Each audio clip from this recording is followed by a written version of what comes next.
Hello, and welcome to a virtual HRA training session.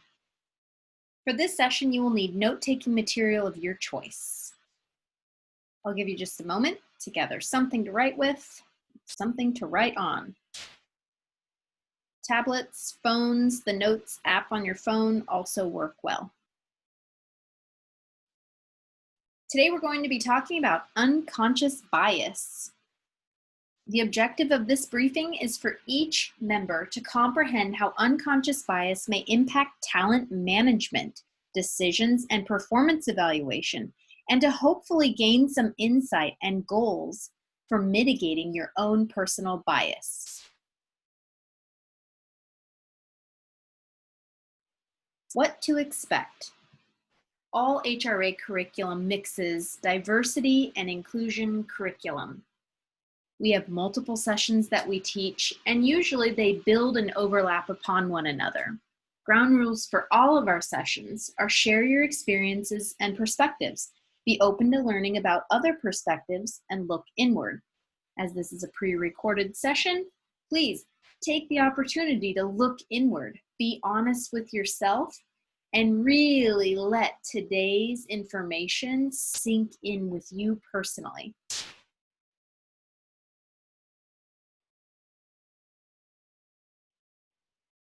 A little bit about myself. My name is Senior Master Sergeant Amy Allman Schmid. I'm from the 142nd Wing in Portland, Oregon. If you've ever been in a class with me before, you've met Ollie. Ollie's my Staffordshire Bull Terrier and my favorite person on the planet. I say person because she thinks she's a person. We treat her like a person. She talks to me like a 3-year-old. She's the dog I never wanted.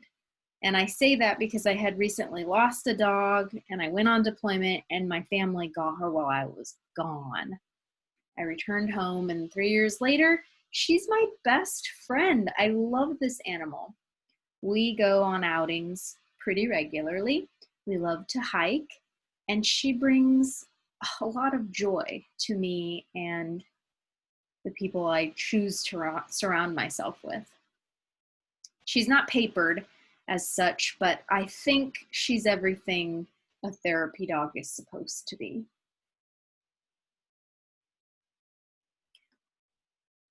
Okay, first things first, an exercise.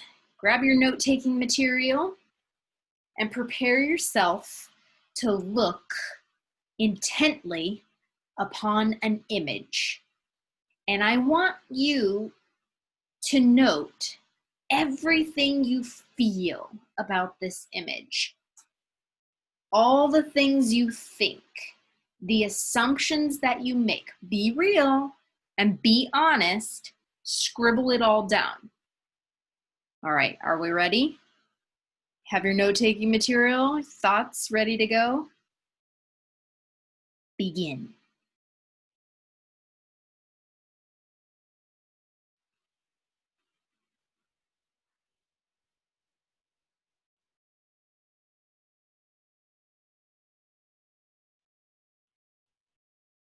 Are you looking at the environment? Are you looking at his eyes? Are you looking at the things around him? Are you paying particular attention to stance, stature?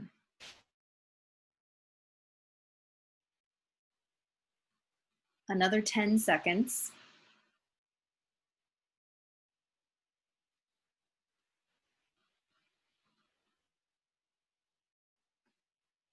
What did you notice? If we were in class, we'd go around the room and we'd share. Did you think he seemed approachable, unapproachable, possibly a biker, an ex-convict, a tattoo artist? In one of our classes, someone said, "He looks like a guy with a bunch of kids who doesn't pay child support." I thought that was oddly specific. My question to you is, where did these assumptions come from? All these things that you felt. Was there fear? Was there a sense of I'd cross the road if I were passing him on the sidewalk? Was there judgment? I had security forces ask me one time, well, is this an applicant? Are we trying to put him in the guard? A reason we might, in fact, have to be biased.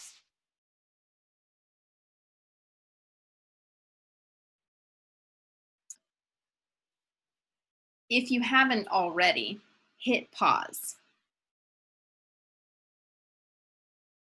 Think for a moment. Where did everything that came to your mind upon seeing that photo come from? The judgment, the assumptions, the bias. Society, television, media, our family. That's where we come to feel, come to believe, come to understand the world and our worldviews. So when we make bias, judgments against others, it's built in. It was created somewhere along the line.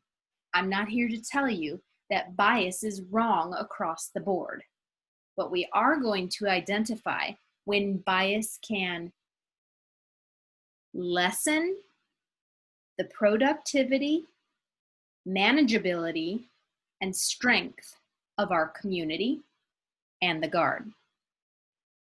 Before we go any further, Google John Fetterman. Hit pause, Google John Fetterman. I'm not going to say a peep about who he actually is. I'd like you to go find out for yourself.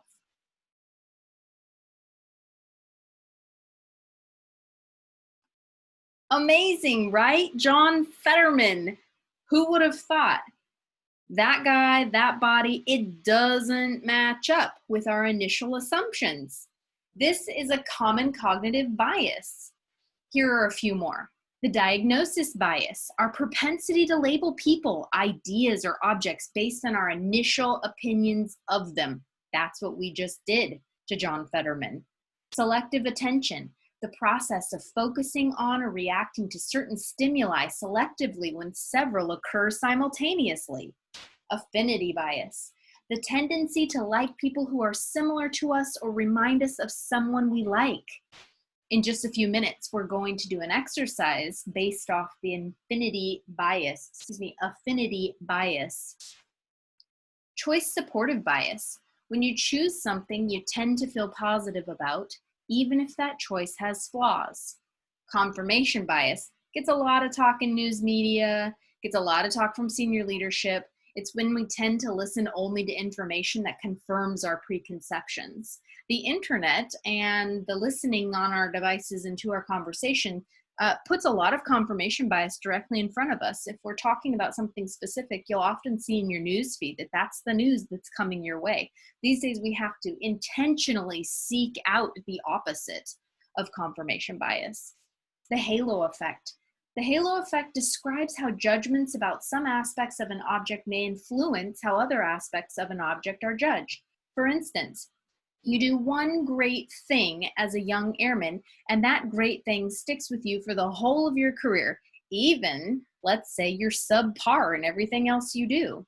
The opposite of halo effect is the horns effect. You do one negative thing, and you are forever judged by that one negative thing.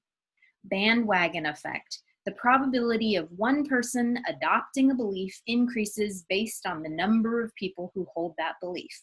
We find this most common in sports, right? Those bandwagon fans, those fair weather fans, that's a bandwagoning effect at play. Value attribution, our tendency to imbue people or objects with certain qualities based on perceived value. Now, this happens a lot in our community, in the military, because of rank, because of structure, because there's a hierarchy. There's also privilege related to these things. So sometimes we value or imbue people with certain qualities based on their status, where they fall in the chain of command. And lastly, outcome bias, judging a decision based on the outcome rather than how the decision was made in the moment. There are many more, but these are some that we cover in our Human Resource Advisor training. New research from the fields of neuroscience and social psychology has shed light onto the concept of unconscious bias. But what exactly is unconscious bias, and how does it affect our behaviors and decisions?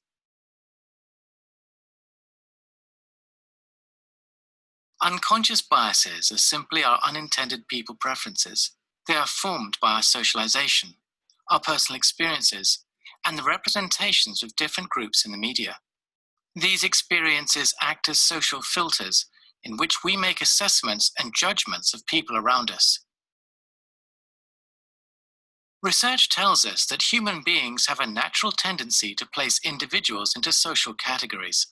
These categories are often based on visual cues such as gender, cultural background, age, height, or body size. We also categorize based on social background, job roles, religious identity, or political affiliation. The unconscious brain uses associations based on social categories to develop biases. For example, if we are constantly exposed to women as primary school teachers or receptionists, or men as plumbers and organizational leaders, these associations become wired within the human brain. The unconscious brain uses social categories to make unconscious judgments about people who are similar to us and people who are different from us. A common form of unconscious bias is affinity bias. This type of bias impacts talent processes in organizational decision-making, including how we recruit. Managers are more likely to hire people who look similar or with sounding names to them. Work allocation. Managers are more likely to assign key client projects to individuals within their teams who they have an unconscious affinity with. Performance. Where there is some kind of affinity, managers are more likely to spend time informally discussing positive contributions to the team and will focus on development and future work plans. For those where there is little affinity, managers are more likely to question past performance. The conversation will be less friendly and even hostile at times. Unconscious bias often results in a set of micro-behaviors. Examples of positive micro-behaviors include supporting the ideas of someone with who you have an unconscious affinity whilst in a team meeting, or simply wanting to have coffee with someone like you. Examples of negative micro-behaviors include checking emails on your phone whilst talking to a colleague, or cutting someone off in a meeting. Often our intention is not to make biased decisions, and through a focus on conscious thinking, and by creating inclusive work cultures, we can learn to control our unconscious judgments and mitigate the impact of bias on our talent programs.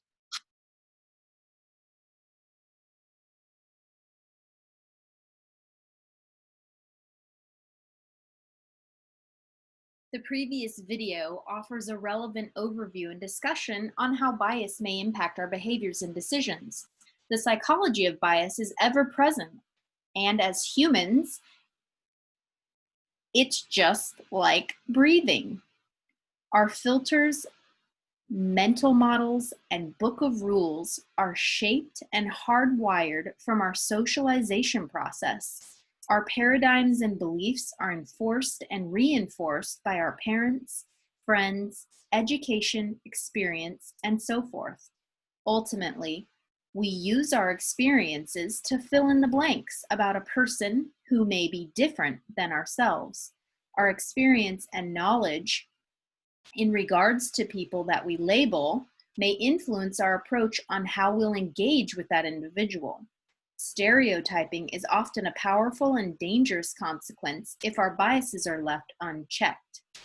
Bias affects performance and impacts an organization's ability to fully leverage diversity. Bias influences the decision that leaders make, leading to inaccurate ratings of merit and thus to less than ideal talent management decisions. Bias creates expectations, and a leader's expectations have a direct impact on performance. Bias via stereotypes can create lower performance among members of outsider groups or among groups that have had negative stereotypes associated with them. Bias is ever present, unavoidable, and human. Again, I'm not here to tell you that bias is wrong. Bias is what has ensured we have thrived as a human race.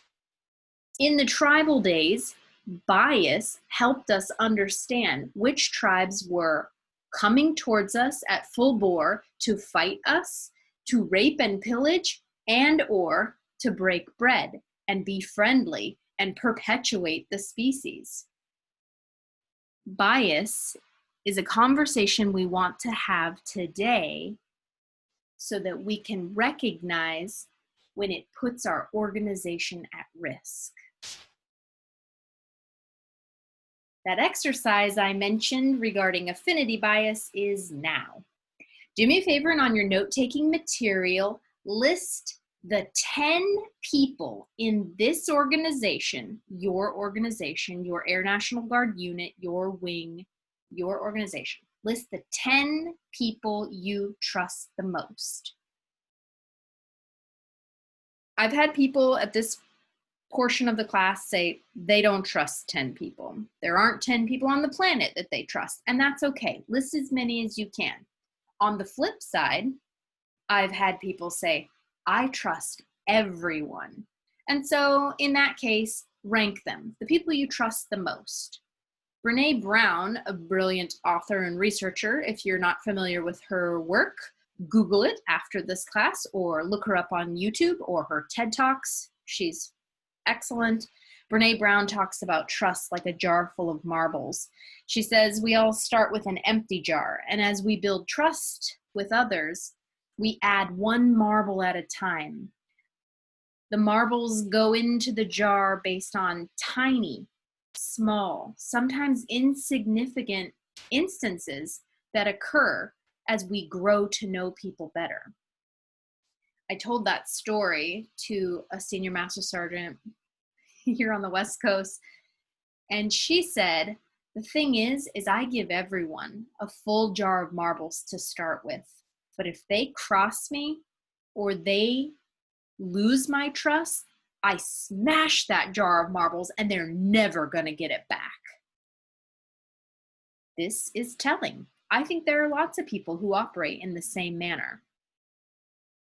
Okay, you have that list of 10.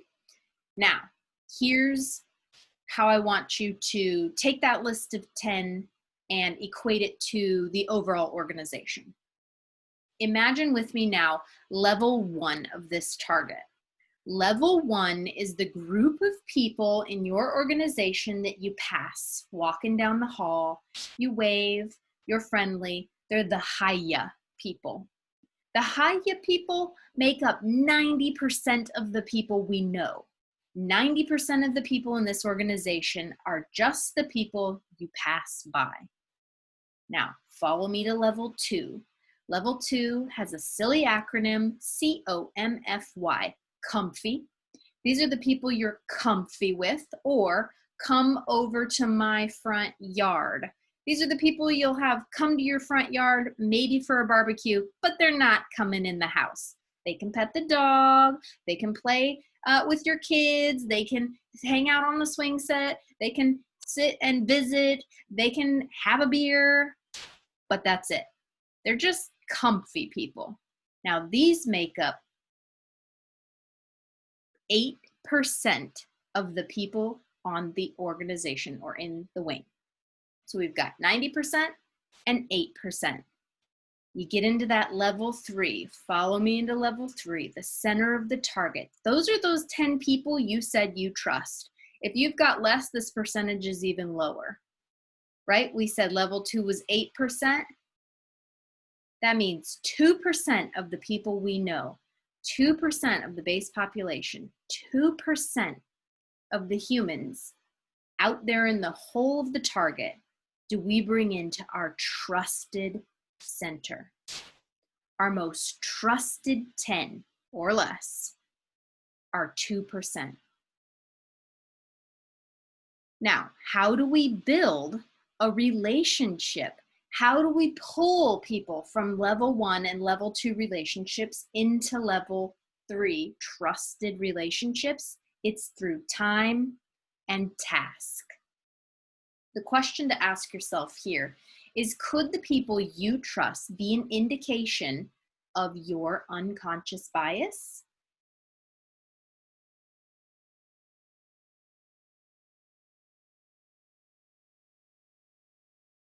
Before we hit all of these conversation points, do me a favor and look at your list of 10. Next to their names, write their race. Next to their race, write their age. Next to their age, write their level of education. Next to their level of education, write their religious affiliation. Next to their religious affiliation, write those individuals' disability or underlying specific personality type. Do you see a pattern, or do you see a varied group of individuals unlike yourself? If you see people who look like you, who are educated in the same way you are, who might be similar in age, who might have similar affiliations, who might have the same or similar disabilities or lack thereof, you may be cultivating trusted members using the unconscious bias or cognitive bias confirmation affinity bias. Just let that sit for a minute and think about why you are in that particular circumstance. Whether you're off to one side with a highly diverse group of trusted people, or you're on the opposite side where everyone looks just like you. Think about these things. Who do we assign sexy high-vis projects to in the Air National Guard? Who do we promote in our unit? Do we replicate our teams with people who see the world like us? How does your trusted 10 that we just broke down, how does it affect our organization? Are new ideas introduced and heard in your trusted 10, or are new ideas excluded in your trusted 10? What can you do to build trust with those level 1 and level 2 relationships?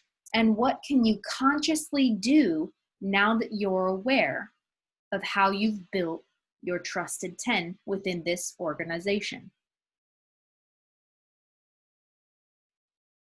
This graphic is the way the civilian human resource offices teach this course.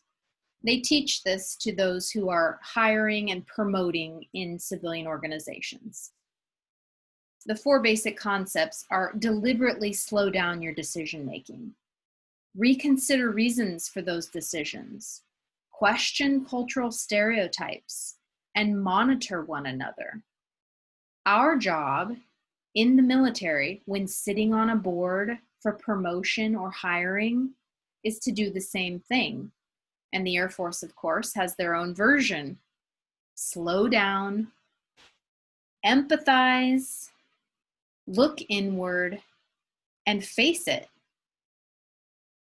To go a little bit deeper, when you're trying to become aware of your biases, or you know of a bias you are trying to work through, I would offer these 4 proven strategies. This acronym, SELF, S-E-L-F. Slow down. Instead of judging and filling in the blanks with perceptions, take a moment and engage. Fully understand the person and situation before allowing your bias to kick in. It's human nature, and our system defaults to perceived knowns based on our value system, experiences, and where we've come from. Rationalize, communicate, empathize, and articulate a non-biased comment or action. Stop, breathe, pause, consider alternatives. Empathize. You must be empathetic. Put yourself in the other person's shoes. For those of you that have had 4 lenses, see through the colored lens of the other people at the table. Imagine the thoughts and feelings of others in the room. Consider the impact of how your comments or actions are being received. How would you feel if you were the recipient of bias? Look inward. Be self-aware of your beliefs and what you value. Ask, why am I thinking this way? This can help regulate your biases by helping you manage acceptable and unacceptable actions and biases as you interact with others. Self-awareness forces you to look inward and consider how your actions can be received. And finally, face it. Accept that you have biases. It's okay, we all do. It's human nature. It's conditioning. It's social messaging. We have to become aware of our biases in order to anticipate their impact. Is the impact positive or negative on our organization? If the impact is negative, how do we address them? Rather than social or emotional construction created somewhere in your past, which may not be valid, how do you start to own and accept the way you feel now? When you own it, the impact in taking accountability will elicit positive behaviors.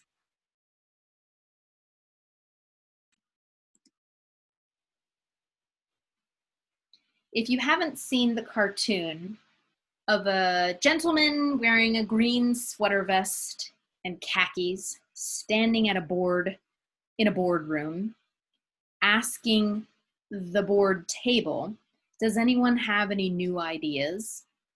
And he looks out, and the boardroom is every single man in the organization that looks exactly like him. He's wearing the same green sweater vest, the same khakis, the same glasses, the same goatee. And of course, everyone sits silent in the cartoon. Because if we don't bring new voices to the table, we grow stagnant. This slide is the wow, let me start that over again.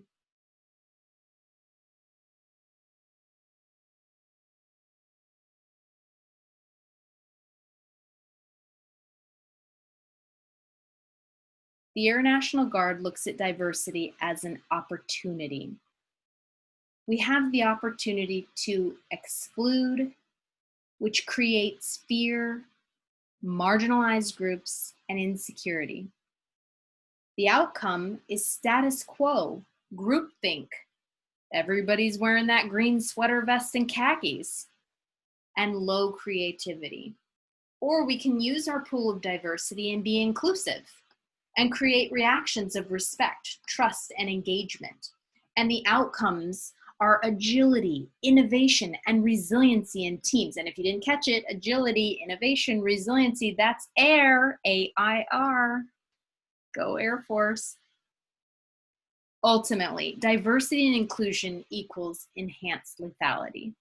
Building a better airman, which builds a better team, which ultimately builds a higher quality mission output. I really appreciate your time today. If you've got any questions, because this was a pre-recorded session, feel free to email me and I will get back to you as soon as possible. Before you stop the video, if you could please provide feedback, we would greatly appreciate it as an HRA community. All you have to do is open your camera on your phone, hover over this QR code, and you'll be taken directly to a SurveyMonkey link. Please use unconscious bias on number 4, which training was provided. Again, if you have any questions, please feel free to email me. I'm the only one in the global. Last name Almond, like the nut, A-L-M-O-N-D hyphen Schmid, S-C-H-M-I-D, first name Amy. Thanks again for your time today. Enjoy the rest of your afternoon.